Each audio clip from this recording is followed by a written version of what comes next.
ಮನೆ ಮನೆ ಕತೆ. ಒಂದು ಹುಡುಗಿ, ಇದು ಈ ಹುಡುಗಿ ಒಬ್ಬಳ ಕತೆ ಅಲ್ಲ, ಇದು ಮನೆ ಮನೆ ಕತೆ, ಎಲ್ಲರ ಮನೆಯಲ್ಲೂ ನಡೆಯುವಂತ ಕತೆ. ಯಾರೋ ಪವಿತ್ರ ಗೌಡ ಅವಳು ಇವರಿಗೆ ಕೆಲಸ ಕೊಡಿಸ್ತೀನಿ, ಇನ್ನೊಬ್ಬರಿಗೆ ಜಾತಿ ಹುಡುಗಕ್ಕೆ ಕೆಲಸ ಕೊಡಿಸ್ತೀನಿ ಅಂತ ಹೇಳ್ಬಿಟ್ಟು ಮೋಸ ಮಾಡಿದ್ದಾಳೆ. ಸಭಾಪತಿ ನನಗೆ ಹೋಗೋ ಬರೋ ಫ್ರೆಂಡು, ನಾನು ನಿಮಗೆ ಕೆಲಸ ಕೊಡ್ತೀನಿ ನಿಮಗೆ ಯಾಕೆ ಅಂತ ಹೇಳಿ 30,000 ಆಫರ್ ಮಾಡಿದ್ದಾರೆ. 30 ಲಕ್ಷ, 24 ಲಕ್ಷ ಕೊಟ್ಟಿದ್ದಾರೆ ಹಣ. ಅದಕ್ಕೆ ವಹಿವಾಟು ಮಾಡಿರೋದಕ್ಕೆಲ್ಲ ಇದೆ, ಅದನ್ನು ಜೆರಾಕ್ಸ್ ಕೊಡ್ತೀವಿ. ಅದಾದ್ಮೇಲೆ ಅಂದ್ರೆ ಅಲ್ಲಿ ಅಂಚನ ಹೇಳಿ ಕೆಲಸ ಕೊಡ್ಸೋದಕ್ಕೆ ಹೇಳ್ಬಿಟ್ಟು ತಗೊಂಡಿದ್ದಾಳೆ. ಆದ್ರೆ ಕೆಲಸ ಇವತ್ತವರೆಗೂ ಮಾಡಿಲ್ಲ. ಸಭಾಪತಿ ವಾಶ್ರೂಮ್ ಎಲ್ಲ ಯೂಸ್ ಮಾಡ್ತಾಳೆ. ಸಭಾಪತಿ ಅವರು ಹೋಗೋ ಬರೋ ಫ್ರೆಂಡ್ ಅಂತ ಹೇಳ್ಕೊಂಡಿದ್ದಾಳೆ. ಸಭಾಪತಿ ಅವ್ರ ಹತ್ರ ನಾವು ಪ್ರಶ್ನೆ ಕೇಳಿದಾಗ ಮಾತ್ರ ನಮ್ಗೆ ಗೊತ್ತಾಗುತ್ತೆ ಹೌದಾ ಅಲ್ವಾ ಅಂತ. ಹಾಗಂತ ಬೇರೆ ಮಿನಿಸ್ಟರ್ಗಳ ಹತ್ರ ಎಲ್ಲ ಹೋಗಿದ್ದೀವಿ, ಅವ್ರ ಫೋಟೋಸ್ ಎಲ್ಲ ತೋರಿಸ್ತೀನಿ ನಾನು. ಯಾರ್ಯಾರ ಜೊತೆ ಮಾತಾಡಿದ್ದಾಳೆ, ಯಾರ್ಯಾರ ಜೊತೆ ಫೋಟೋ ಹಾಕೊಂಡಿದ್ದಾಳೆ, ಯಾರ್ಯಾರ ಬಗ್ಗೆ ಏನೇನು ಹೇಳಿದ್ದಾಳೆ ಅನ್ನೋದು ನಾನು ನಿಖರವಾಗಿ ಹೇಳ್ತೀನಿ. ಈ ಹುಡುಗಿ ಹತ್ರ ಫಸ್ಟ್ ಮಾತಾಡೋಣ, ಆಮೇಲೆ ನಾನು ಮಾತಾಡ್ತೀನಿ. ತುಂಬಾ ಇದೆ ವಿಷಯ. ತೊಳಿ ಬೈಕ್ ತೊಳಿ ಅಮ್ಮ. ಆ್ಯಕ್ಚುಲಿ ಮುಖ ತೋರಿಸದೆ ನೀವು ಮಾತಾಡೋಂಗಿಲ್ಲ, ಇದೇನು ಅಂತ ಕೇಸಲ್ಲ. ದುಡ್ಡು ಕೊಟ್ಟಿದ್ದೀರಾ, ಅವ್ರು ನೀವು ಯಾಮಾರಿದ್ದೀರಾ. ಮತ್ತೆ ನಿಮ್ಮ ಸರ್ ಹೇಳಿ. ನನ್ನ ಹೆಸರು ಪುಷ್ಪ, ನಾನು ಹೊರ ಕ್ಷೇತ್ರದವಳು. CM ಸಾಹೇಬರಿಗೆ ಗೊತ್ತಿರೋ ಹುಡುಗಿನೇ. ಶ್ರೀಮತಿ ಪವಿತ್ರ ಗೌಡ, HG ಪವಿತ್ರ ಗೌಡ ಅವರು 2011ರಲ್ಲಿ ಕಸ್ತೂರಿ ಟಿವಿಯಲ್ಲಿ ಒಂದು ಸಿಟಿಸನ್ ಪ್ರೋಗ್ರಾಮ್ ಶುರುವಾಯಿತು. ಆ ಪ್ರೋಗ್ರಾಮ್ ಅಲ್ಲಿ ಆಯಮ್ಮನು ಕೂಡ ಬಂದಿದ್ದು ಪಾರ್ಟಿಸಿಪೇಟ್ ಮಾಡೋದಕ್ಕೆ ನಾನು ಹೋಗಿದ್ದೆ. ಅಲ್ಲಿ ನಾವು ಫಸ್ಟ್ ರೌಂಡ್ ಅಲ್ಲಿ ಒಂದು 60 ಜನ ಸೆಲೆಕ್ಟ್ ಆಗ್ತೀವಿ, ಅದ್ರಲ್ಲಿ ಅವ್ರು ಇರ್ತಾರೆ. ಸೆಕೆಂಡ್ ರೌಂಡ್ ಅಲ್ಲಿ ಒಂದು 30 ಜನ ಸೆಲೆಕ್ಟ್ ಆಗ್ತೀವಿ, ಅದ್ರಲ್ಲಿ ಅವ್ರು ಇರೋದಿಲ್ಲ. ಮತ್ತೆ ನಾವು ಊಟಕ್ಕೆ ಕೂಡ ಜೊತೆಗೆ ಹೋಗ್ತೀವಿ, ಅದನ್ನ ಫೋಟೋ ಎಲ್ಲ ತಗೋತೀವಿ. ಫೋಟೋಗಳು ಅವ್ರು ಕೇಳ್ತಾರೆ ಅದಕ್ಕೆ. ನಂತರ ರಾತ್ರಿ ನಾನೇ ತಗೊಂಡೋಗಿ ನನ್ನ 2 ವೀಲರಲ್ಲಿ ಅವರನ್ನ ಕತ್ತು ರೂಪಾಯಲ್ಲಿ ಬಿಡ್ತೀನಿ. ನನ್ನ ಮನೆ ಕೂಡ ಕತ್ತು ರೂಪಾಯಲ್ಲಿ ಇರ್ತಾರೆ ಅವರು. ಅದಾದ್ಮೇಲೆ ನಾನು ಡಾಮಿನಸ್ ಅಲ್ಲಿ ಕೆಲಸ ಮಾಡ್ತಾ ಇರ್ತೀನಿ. ಆ ಡಾಮಿನಸ್ ಅಲ್ಲಿ ಕೆಲಸ ಮಾಡ್ಬೇಕಾದ್ರೆ ನಾನು ಒಂದು ಮೆಸ್ ಊಟಕ್ಕೆ ಹೋಗ್ತೀನಿ. ಅಲ್ಲ ಅದಕ್ಕೂ ಮುಂಚೆ ದೇವಸ್ಥಾನದಲ್ಲಿ ಸಿಗ್ತಾರೆ ಅವ್ರು ನನಗೆ, ರಾಜರಾಜೇಶ್ವರಿ ದೇವಸ್ಥಾನದಲ್ಲಿ. ನಾನು ದೇವಸ್ಥಾನಕ್ಕೆ ಹೋಗಿರ್ತೀನಿ, ದೇವಸ್ಥಾನದಲ್ಲಿ ಸಿಕ್ಕಿದ್ರು, ಮನೇನ ಕರ್ಕೊಂಡು ಹೋಗಿ ತೋರಿಸಿದ್ರು. ಅದಾದ್ಮೇಲೆ ನಾನು ಡಾಮಿನಸ್ ಪಿಜ್ಜಾದಲ್ಲಿ ಕೆಲಸ ಮಾಡ್ಬೇಕಾದ್ರೆ ಮತ್ತೆ ನಾನು ಮೆಸ್ಗೆ ಊಟಕ್ಕೆ ಹೋಗ್ತೀನಿ. ಅಲ್ಲಿ ಅವ್ರ ಮನೆ ಹತ್ರ ಇರುತ್ತೆ. ಸೊ ಹಾಗಾಗಿ ಕಾಲ್ ಮಾಡಿ ನಾನೇ ಹೋಗ್ತೀನಿ. ಫಸ್ಟ್ ಟೈಮ್ ಹೋದಾಗ ಮನೆಯಲ್ಲಿ ಯಾರು ಇರೋದಿಲ್ಲ, ಅವ್ರ ಹತ್ರ ಇರ್ತಾರೆ. ಸೆಕೆಂಡ್ ಟೈಮ್ ಹೋದಾಗ ಒಂದು ಮಗು ಇರುತ್ತೆ, ನನ್ನ ಮಗು ಅಂತ ಹೇಳ್ತಾರೆ.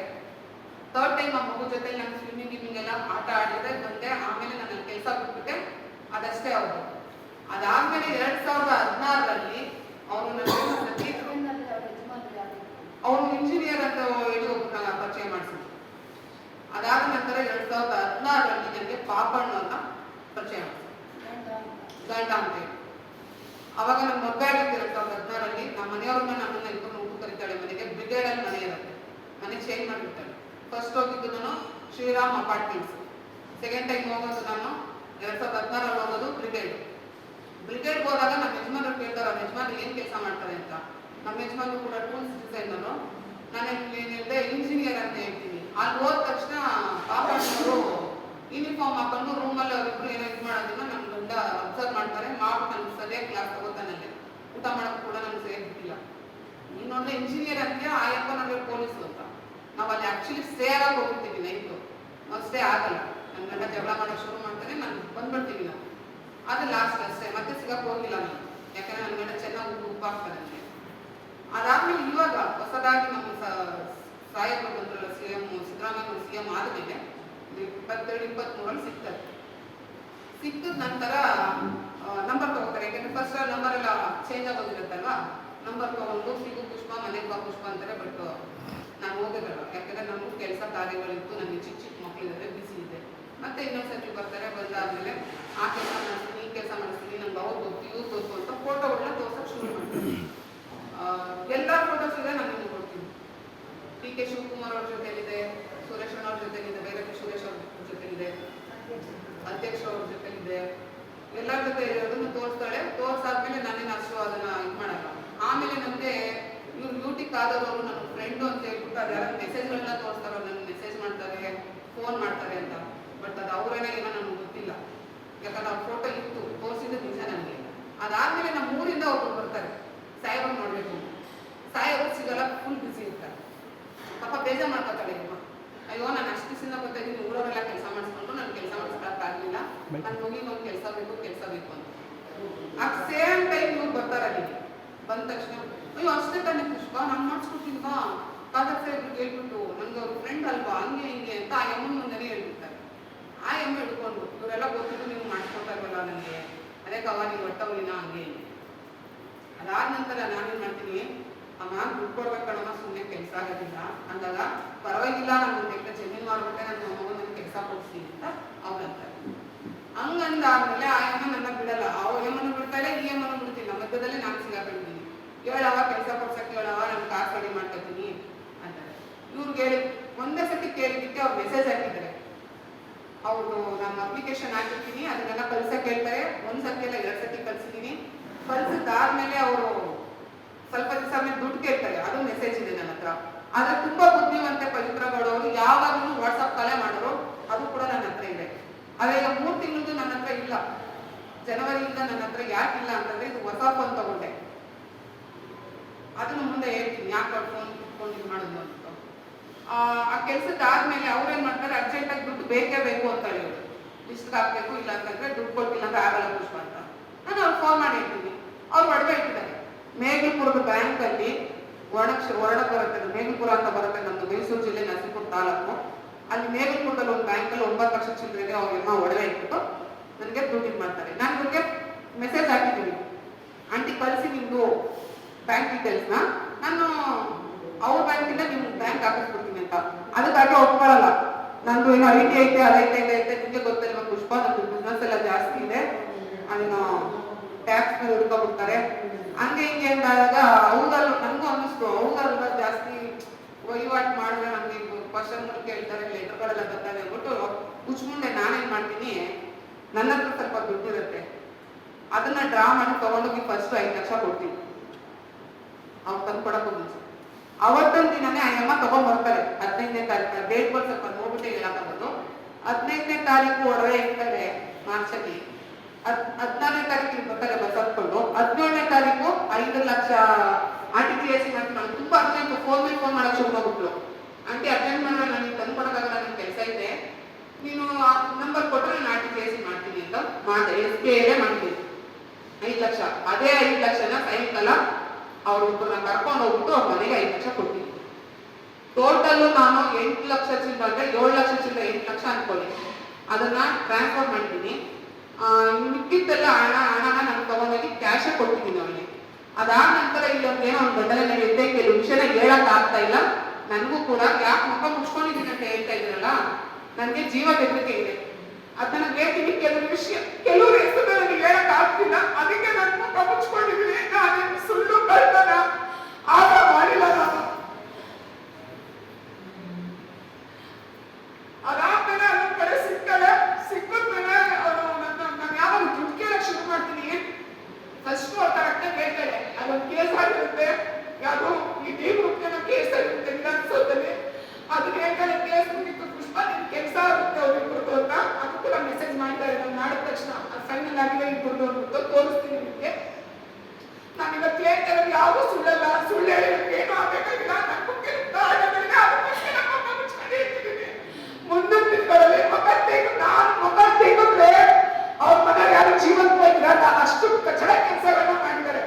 ಆದ್ರೆ ಅದೊಂದು ದಿನ ಬರುತ್ತೆ, ಬಂದಾಗ ನಾನು ತಿನ್ಬಿಟ್ಟು ಹೇಳ್ತೀನಿ ಸರ್ ನಿಮ್ಗೆ, ನಿಮ್ ಕರ್ಬಿಟ್ಟೆ ನಾನು ಹೇಳ್ತೀನಿ, ತೋರಿಸ್ತೀನಿ ನನ್ನ ಮುಖನ. ಅದಾದ್ಮೇಲೆ ನಾನು ಯಾವಾಗ ದುಡ್ಡು ಕೇಳಕ್ ಶುರು ಮಾಡ್ತೀನೋ ನನ್ನ ಬ್ಲಾಕ್ ಮಾಡಾಕ್ತಾರೆ. ನಾನು ದೊಡ್ಡವ್ರ ಹತ್ರ ಮಾತಾಡ್ತಾ ನಾನು ಕೇಳ್ದೆ, ನನ್ನ ಬೇರೆ ಫೋನಿಂದ ಮಗು ಕೇಳ್ದೆ, ಇದು ಮಾಡ್ಬಿಟ್ರೆ ಹೆಂಗಮ್ಮ ದುಡ್ಡು ಇಸ್ಕೊಬಿಟ್ಟು ದುಡ್ಡು ಕೊಟ್ಬಿಟ್ಟು ನಿನ್ ಸಾಲ ನಮ್ಗೆ ಬೇಕಾಗಿಲ್ಲ ಮಾತಾಡೋ ಅವಶ್ಯಕತೆ ಇಲ್ಲ ಅಂದಾಗ ನಾನು ದೊಡ್ಡವ್ರ ಹತ್ರ ಕೂತಿರ್ತೀನಿ ಕಣೆ, ಅವಾಗೆಲ್ಲ ನೀವು ಫೋನ್ ಎತ್ತಕ್ಕಾಗುತ್ತಾ ಮಾಡಕ್ಕಾಗುತ್ತಾ ಹಂಗೆ ಅಂತಾರೆ. ಅದಕ್ಕೂ ಮುಂಚೆ ಪ್ರತಿ ಸಾರಿ ಎಲ್ಲೋ ಬೇಕಾದ್ರು ಎಲ್ಲಿ ಬರ್ಬೇಕಾದ್ರು ಫೋನ್ ಮಾಡೋದು, ನೈಟ್ ಎಲ್ಲ ಫೋನ್ ಮಾಡೋದು ಎಲ್ಲ ಮಾಡ್ತಾರೆ. ಅಲ್ಲಿವರೆಗೂ ನಮ್ಗೆ ಆಸ್ತಿ ಬಗ್ಗೆ ನನ್ಗೇನು ಗೊತ್ತಿರಲ್ಲ. ನಾನು ಏನ್ ಅನ್ಕೋತೀನಿ ಗೊತ್ತಾ, ಇಂಜಿನಿಯರ್ನ ಬಿಟ್ಟು ಪೊಲೀಸ್ನ ಕಟ್ಕೊಂಡಿರ್ತಾರಲ್ಲ, ಅವಾಗ ಒಂದ್ ಹೆಣ್ಣು ಅವನೇನ ಮಾಡ್ತಾರೆ, ಬಂದ ಮೇಲೆ ಇಷ್ಟು ಉದ್ದ ಹೇಳ್ತಾರೆ, ಹಂಗ್ ಮಾಡ್ದ ಹಿಂಗ್ ಮಾಡ್ದ, ಏನೋ ಅವನು ಕೆಲಸದವರು ಏನೇನೋ ಬ್ಯಾಗ್ ತಗೊಂಡ್ರೆ ಚೆಕ್ ಮಾಡ್ತಾನೆ, ಕನ್ಫ್ಯೂಸ್ ನನ್ನ ಮಗ ದುಡ್ಡು ತಿನ್ನಿಸ್ತಾನೆ, ಹಂಗೆ ಹಿಂಗೆ ನಮ್ಮಪ್ಪ ನನ್ನ ಹಂಸಾಕಿದ್ದಾರೆ ಹಿಂಸಾಕಿದ್ದಾರೆ ಅಂದಾಗ ನನಗೂ ಬೇಜಾರಾಯ್ತು.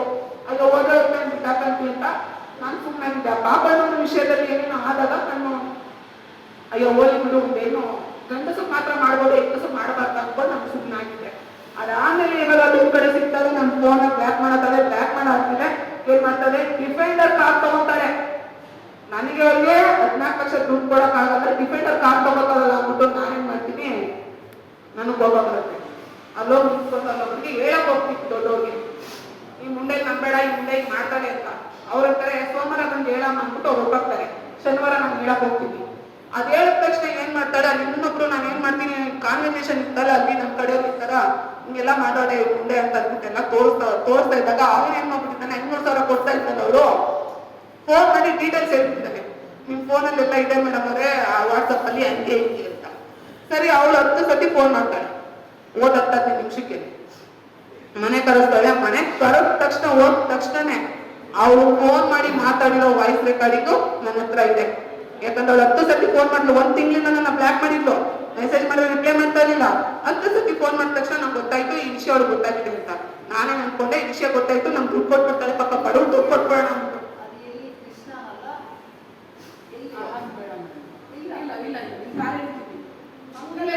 ಒಂದ್ ವಿಷಯ ಬೇಡಿ, ಅದ್ ಯಾಕಂದ್ರೆ ಅವ್ರು ಯಾರು ವ್ಯಕ್ತಿ ಅಂತ ಗೊತ್ತಾಗುತ್ತೆ.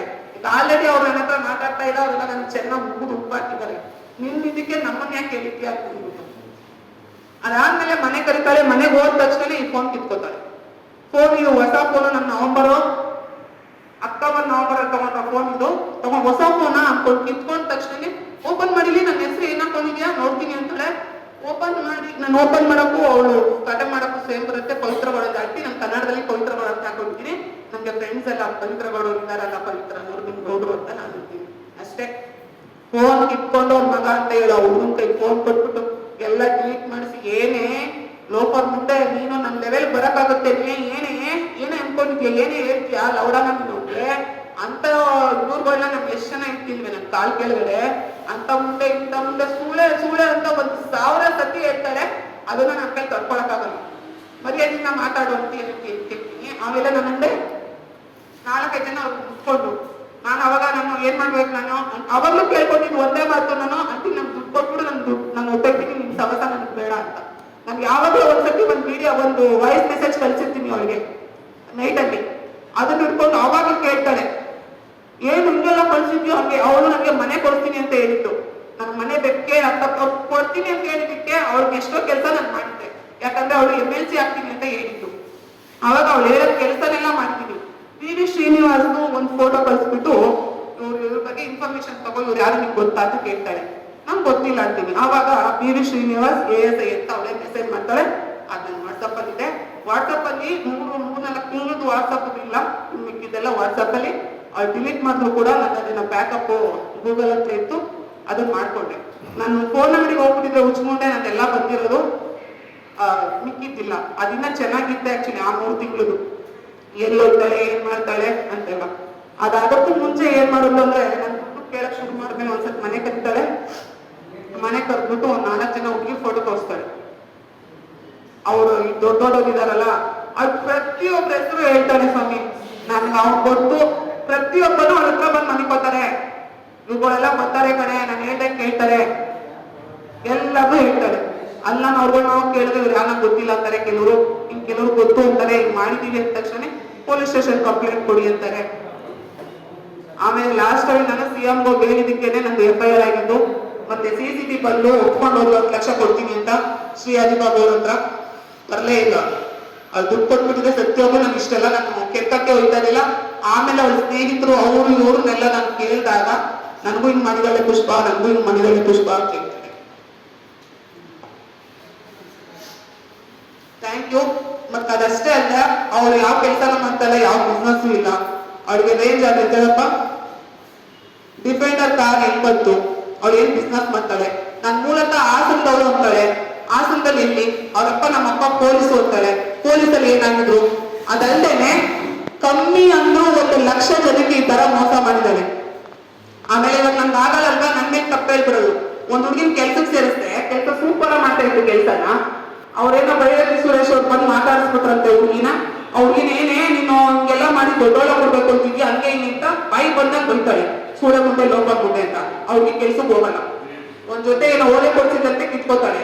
ನನ್ಗೆ ಅದು ಇಷ್ಟ ಆಗ್ಲಿಲ್ಲ. ಅದಾದ್ಮೇಲೆ ಸ್ವಲ್ಪ ದಿನ ಆದ ತಕ್ಷಣ ಏನ್ ಹೇಳ್ತಾರೆ, ಇವಳು ಅದ್ಯಾರ ಜೈನಗರದಲ್ಲಿ ಒಬ್ಬರು ಚೆಂಡು ಅಂತ ಇದ್ದಾರೆ, ಅವ್ರ ಫ್ರೆಂಡ್ ಬಾಯ್ ಫ್ರೆಂಡ್ ಅವರು. ಅವ್ನು ಪಪ್ಪು ಗಿಪ್ಪಗೆಲ್ಲ ಬರ್ತಾ ಇದ್ದ. ಅವನ ಜೊತೆಲಿ ಸೇರ್ಕೊಂಡ್ಬಿಡ್ತವೆ ತಾನೆ, ದುಡ್ಡು ಮಾಡ್ತಾರೆ ಇದ್ರು ಅಂತ ಈಗ ತಪ್ಪಾದನೆಗಳನ್ನ ಹೊಡ್ಸ್ಬಿಡೋದು ಅವ್ರು ನಮ್ಗೆ ಆಗ್ಲಿಲ್ಲ ಅಂದ್ರೆ ಆ ತರ ಮಾಡ್ತಾರೆ. ಆಮೇಲೆ ಅವ್ರು ದಯವಿಟ್ಟು ಅವ್ರ ಅಕೌಂಟ್ಸ್ ಅದನ್ನೆಲ್ಲ ಚೆಕ್ ಮಾಡಿಸಿ ಅವ್ರ ಮೂಲತಃ ಎಲ್ಲಿಂದ ಬರುತ್ತೆ ಇಷ್ಟೊಂದು ದುಡ್ಡು, ಎಲ್ಲಿಂದ ಬರುತ್ತೆ ಅಷ್ಟು ದುಡ್ಡು. ನಾವ್ ಇಷ್ಟೆಲ್ಲ ಮಾಡೋರು ನಮ್ಮೂರಲ್ಲಿ ಗದ್ದೆ ಪದ್ದೆ ಹಸು ಪಸು ಎಲ್ಲ ಮಾಡ್ತೀವಿ ಅಂದ್ರೂ ನಮ್ ಕೈ ಒಂದ್ ಕಾರು ಒಂದ್ ಗಾಡಿ ತಗೊಳಕ್ ಆಯ್ತಲ್ಲ ನಮ್ ಕೈಯಲ್ಲಿ. ಯಾವ್ದೋ ಒಂದು ಹಳೆ ಗಾಡಿ ಇಟ್ಕೊಂಡು ಕೂತಿದ್ದೀವಿ. ಒಂದಲ್ಲ ಎರಡಲ್ಲ ಅವ್ರ ಹತ್ರ 4-5 ಕಾರುಗಳಿದಾವೆ. ಎಲ್ಲಿಂದ ಬಂತು ಅಷ್ಟು? ಅದಲ್ಲದೆ FIR ತುಂಬಾ ಇದಾವೆ. ಈಗ ಆಲ್ರೆಡಿ 2-3 FIR ನಾವೇ ಹುಡುಕಿ ಸ್ವತಃ ಪೊಲೀಸ್ನವ್ರು ಕೊಟ್ಟಿದ್ದೀವಿ. ಇನ್ನ ಎಂಟೈರ್ ಕರ್ನಾಟಕದಲ್ಲಿ ಎಲ್ಲೇನೇನಿದೆಯೋ ಮೇಡಮ್ ಅವ್ರು ಎಷ್ಟೊಂದು ಗೊತ್ತು. ನನ್ಗೆ 14 ಲಕ್ಷ ದುಡ್ಡು ಕೊಡಬೇಕು, ಜೊತೆಗೆ ನನ್ನ ಕಳಿಸಿ ಅಲ್ವ ಮಾಡಿ ನನ್ನ ಫೋನೆಲ್ಲ ಕಿತ್ಕೊಂಡು ಅದನ್ನೆಲ್ಲ ಡಿಲೀಟ್ ಮಾಡಿ ನನಗೆ ಸಿಕ್ಕಾಬಟ್ಟೆ ಅವಮಾನ ಮಾಡಿ ಅಲ್ಲಿವರೆಗೂ ನನ್ನ ಜಾತಿನ ಹೋಗ್ತಾ ಇದ್ದು, ಅಯ್ಯೋ ನೀನು CM ಜಾತಿ ಅಂತಿದ್ದು. ಅದಾದ್ಮೇಲೆ ಅಂತಾರೆ ನಿನ್ ಕುರುಬರು ಇದಕ್ಕೆ ನನ್ ಎಕರ ಸಿಗಾಕಂತಾರೆ. ಇದೇನಿದು? ಅಲ್ಲಿವರೆಗೂ ನನ್ನ ಕುರುಬರು ಚೆನ್ನಾಗಿದ್ದೆ. ಮೇಡಮ್ ಈಗ ಅದೇನೋ ಕೆಲಸಕ್ಕೆ ದುಡ್ಡು ಕೊಟ್ರಿ ಅಂದ್ರಲ್ಲ, ಎಷ್ಟು ದುಡ್ಡು ಕೊಟ್ರಿ, ಏನು ಕೆಲಸಕ್ಕೆ ಟೋಟಲ್ಲು ಏನು ಕೆಲಸಕ್ಕೆ ಕೊಟ್ರಿ, ಯಾವಾಗ ಕೊಟ್ರಿ, ಮತ್ತೆ ಈಗ ಏನಾಯ್ತು ಅದ್ರ ಬಗ್ಗೆ? ಸರ್ ನಾನು ಡಿ ಗ್ರೂಪ್ಗೆ ಅಂತ ಹೇಳ್ಬಿಟ್ಟು 15 ಲಕ್ಷ ಮಾತಾಡಿದ್ವಿ ಸರ್ ಇಬ್ರು ಕ್ಯಾಂಡಿಡೇಟ್ಗೆ. ಆ ಇಬ್ರು ಕ್ಯಾಂಡಿಡೇಟ್ಗೆ 15 ಲಕ್ಷ ಮಾತಾಡಿದ್ದಕ್ಕೆ ಅವಳು ನಾನು ಒಂದು 24 ಲಕ್ಷ ಟೋಟಲ್ ಕೊಟ್ಟಿರೋದು ಸರ್. ಇನ್ನು 6 ಲಕ್ಷ ಕೊಡ್ಬೇಕಿತ್ತು. ಅದೇ ಪೇಪರ್ ಅದು ಕೊಡ್ತಾರಲ್ಲ ಪೇಪರ್ ಆರ್ಡರ್ ಕೊಡ್ತೀನಿ ಅಂತ ಹೇಳಿ ನಾನು ನಿಲ್ಲಿಸಿದೆ. ಇದೇ ಸ್ಟೇಟ್ ಗೌರ್ಮೆಂಟ್ ಕೆಲಸನಾ ಸರ್? ಇದು ವಿಧಾನಸಭೆ ಸಚಿವಾಲಯದಲ್ಲಿ ಡಿ ಗ್ರೂಪ್ ನಾವು ಅಲೆಗಳು ಸರ್. ಈ ಒಂದು ನಿಮ್ ಇದು ಸಾಕಾಗಲ್ಲ, ನನಗೆ ಒಂದಿನ ಕೊಡ್ಬೇಕಾಗತ್ತೆ. ಅದಕ್ಕೆ ಸದ್ಯಕ್ಕೆ ಇವಾಗ ಎಷ್ಟು ಸಾಕು ಏನಪ್ಪಾ ಅಂದ್ರೆ ರೀಟ್ರ್ಯಾಪು ಈಗ ದೊಡ್ಡ ಮೇಡಮ್ ಅವ್ರು